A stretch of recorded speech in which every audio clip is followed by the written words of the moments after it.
Republicans in Tennessee are moving full speed ahead in their quest to undo the thing they hate the most, the 20th century.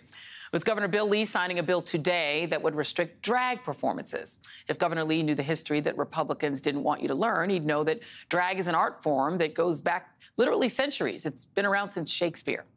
But in their zeal to turn back the clock, they're also showing their ignorance about the history they don't want their own children to learn either. Tennessee's history of brutal lynchings, like the People's Grocery lynching in Memphis 131 years ago today, when a white mob stormed the Shelby County Jail and viciously lynched 3 black men.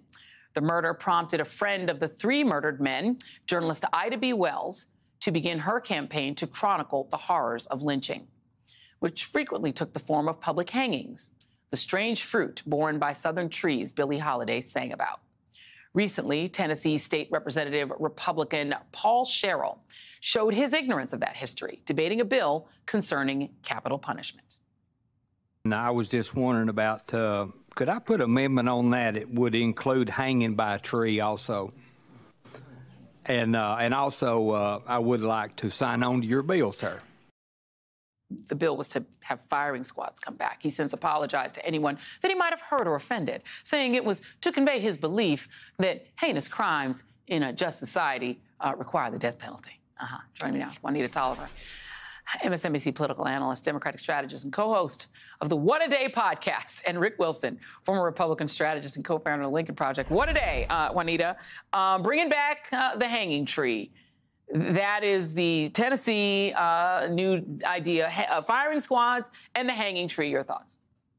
That state rep knew exactly what he was doing. He wasn't joking. He's not even remiss today. What he was doing was sending out a test balloon to see how much cruelty he could get support for among his colleagues. And I guess somebody told him, hey, you shouldn't do that. But the reality is that state representative knew the legacy of lynching across this country, and in Tennessee, no less, and how it was used to target black bodies for decades and decades, Joy. So he knew exactly what he was doing. And if anybody buys that apology he issued today, I don't know what to tell you, because he meant what he said, and he wanted that part of cruelty to be included. Yeah, I mean, Donald Trump has also said he would like to bring back firing squads, but this guy took it to the next level. And Rick, let's just do Tennessee alone. So Tennessee banned critical race theory, of course. The first complaint was a book about Dr. Martin Luther King Jr. That's got to go, apparently, according to their critical race theory ban. Tennessee, there was an attempt to add rape and incest exceptions to an abortion ban. Failed. You can't do that. It has no explicit exemptions, requires an affirmative defense for doctors, requiring them to prove it was necessary to save a life or prevent irreversible impairment. They've also joined the states that are banning drag shows, banning for gender-affirming care. I could go on. Tennessee is actually kind of ground zero right now for anti-LGBTQ bills. What the heck is going on in the state of Tennessee? Well, look, the centrality of the culture war to the modern MAGA Republican Party it cannot be overstated. They don't have any other governing philosophy anymore. They are what I call unlimited government conservatives. They want to use the power of the government now, as they always accuse liberals of doing, to reshape society into their exact desired mold. They want to reshape society into something that doesn't have anything that makes them uncomfortable. They don't want any ideas that could confront them with the realities of history or society, or of the weird diversity and the weird, various pathways that human life takes. Things that do not seem normal to them inside that little bubble they would love to create. They're going to try to legislate against it. They've got a huge majorities in both houses. They've got a governor in Bill Lee who is willing to go as far out on the cliff as he possibly can. And so you're going to see more of this, and it's iterating out throughout the states. They're doing a lot of copycat bills in various states. So if one state gets away with it, another state will pick it up. 8 states right now have these gender-affirming care bans. I mean, the thing is, Juanita, the percentage of people who are trans, especially a trans kid, is like under 1%. This is like a tiny group of people, but you would think that there was this, sort of massive wave of parents deciding, I've got a girl, now I would like a boy, I would just change the child, or I've got a boy, I would like a girl. Like parents are like running amok, doing this. It is just not the case, but they're making it sound like it's some sort of epidemic because it makes them uncomfortable, therefore it must be illegal.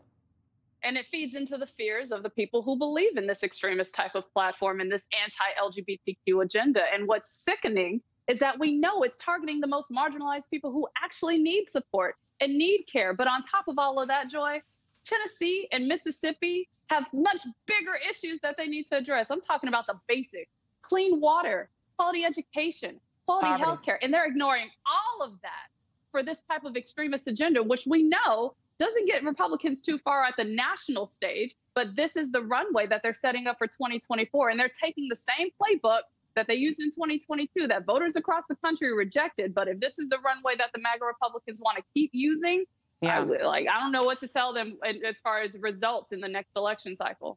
And I forgot to mention that they're also punishing the city of Nashville, Rick, because they refused to host the Republican convention. Look, and I always remind whenever I have you on, I remember how we met. Remember when we used to debate because you were the small government conservative and I was the crazy liberal? And I mean, one of the things that, look, and I used to enjoy debating with you because you literally were like, we need smaller government and less government control. It's literally the opposite now. What you're seeing is Republicans saying we need... They want the biggest government possible. They want government to tell you what books to read. They want to tell you what you can say, how you can talk. It's how you wild. Can live in your home. They want to monitor women's travel patterns by looking at their phone data to make sure they don't go to another state to get an abortion. I'm sorry, that is some dystopian stuff. And see, I did it. There's some dystopian stuff that any conservative in the past would have been appalled by.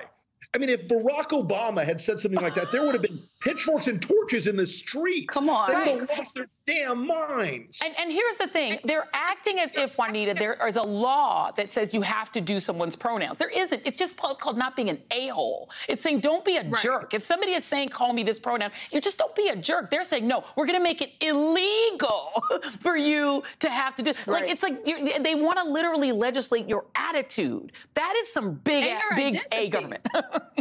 And your identity. They want to legislate how you live. And of course, bodily autonomy is all wrapped up in every bit of this. But we're even seeing how much further they're willing to go. Didn't DeSantis just introduce a bill that will require bloggers who wrote about him to register with the state so that they can be tracked? Jason Broder introduced that bill today.